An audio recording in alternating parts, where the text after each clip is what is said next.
Chennai Kolathur paper mill சாலை SRP colony பகுதியில் புதிதாக அமைக்கப்பட்ட டார்லிங் ஷோரூமை வணிகர் சங்க பேரவைத் தலைவரும் வன்னியர் சங்க தலைவருமான கொளத்தூர் ரவி திறந்து வைத்தார்.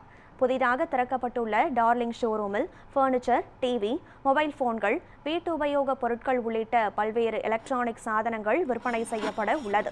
இது டார்லிங் நிறுவனத்தின் 188வது கிளை என்பது குறிப்பிடத்தக்கது. ஷோரூமை திறந்து வைத்து பேசிய கொளத்தூர் ரவி, கொளத்தூர் தொகுதியில் டார்லிங் ஷோரூம் திறக்கப்பட்டது மகிழ்ச்சி அளிப்பதாகவும் இதன் மூலம் இளைஞர்களுக்கு புதிய வேலைவாய்ப்புகள் உருவாகும் என்றும் தெரிவித்தார்.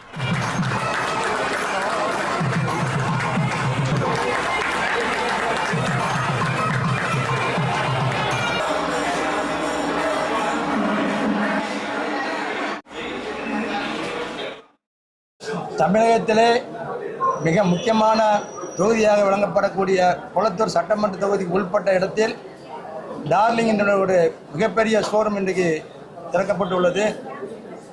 திறப்புவிழாவிற்கு தமிழ்நாடு அனைத்து வணிகர் சங்கங்களின் பேரமைப்பின் சார்பாக கடையை திறந்து வைத்து விற்பனை துவங்கி வைத்தோம்.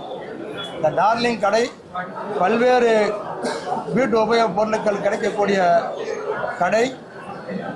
ஆசியாவிலே உண்மையிலேயே ஒரு தரம் வாய்ந்த கடை. டார்லிங்னா 188வது கிளையை திறந்திருக்கோம். தமிழகத்திலேயே இந்த ஷோரூம் மிகப்பெரிய அளவில் அவங்க கிளையிலேயே முக்கியத்துவம் வாய்ந்ததாக இருக்கும். ஏற்கனவே 188வது கிளையை முதன்மை கிளையாக இவர்கள் ஆக்கி தருவாங்க பெருமை எங்களுக்கு இருக்கு. காரணம், கொளத்தூர் பகுதியில் இருக்கக்கூடிய மக்களுக்கு இந்த கடை மிகப்பெரிய ஒரு வரப்பிரசாதமாக அமையும் என்பதை இந்த நேரத்தில் தெரிவித்துள்ளது.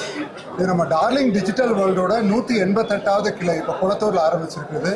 38 வருஷத்துக்கு முன்னாடி ஆரம்பித்தோம். நாங்கள் ரெஸ்டாரண்ட், ஹோட்டல்ஸ் அப்படின்றது, அதுக்கப்புறம் எலக்ட்ரானிக்ஸ் அப்படின்னு ஆரம்பித்து வந்தது. அப்புறம் ஃபர்னிச்சர், மொபைல்ஸ், இப்போ லேட்டஸ்ட்டாக சோலார், வீட்டுக்கு தேவையான ரூஃப்டாப் சோலார் உற்பத்தி, அதுக்கான திட்டத்தையும் கொண்டு வந்திருக்கோம். தமிழகத்திலே இன்னைக்கு முன்னிலையாக டார்லிங் எடுத்து பண்ணிக்கிட்டு இருக்கோம். கவர்மெண்ட் கொடுக்குற சப்சிடரி, அது மட்டும் இல்லாமல் பேங்க், இஎம்ஐ எல்லா வசதியும் பண்ணி கொடுத்து இந்த சோலாரையும் ப்ராபகேட் பண்ணுறோம். ஏன்னா பெட்ரோல் விலை, எல்பிஜி, இந்த ஷார்ட்டேஜ் எல்லாமே தெரியும். இன்னைக்கு இந்தியாவே ஒரு கிரைசிஸில் இருக்குது, எனர்ஜி கிரைசிஸ் அப்படின்றதுல. நம்ம ஒரு வீடும் நிறுவனமும் நம்மளே சோலார் உற்பத்தி பண்ணி நம்ம தேவைகளை பூர்த்தி செய்ய முடிஞ்சிச்சுன்னா நம்ம நாட்டுக்கு ஒரு பெரிய ஒரு கடமையை ஆற்றுற மாதிரி இருக்கும். அந்த விதத்தில் சோலார் ப்ராஜெக்ட்ஸ் ரொம்ப ஒரு முக்கியமான விஷயம் அப்படின்றத முன்னிறுத்தி பண்ணிக்கிட்டு இருக்கோம் டார்லிங்ல. அது மட்டும் இல்லை, எல்லா பொருட்களும் இஎம்ஐயில் வர மாதிரி வசதியும் செஞ்சு கொடுத்துருக்கோம்.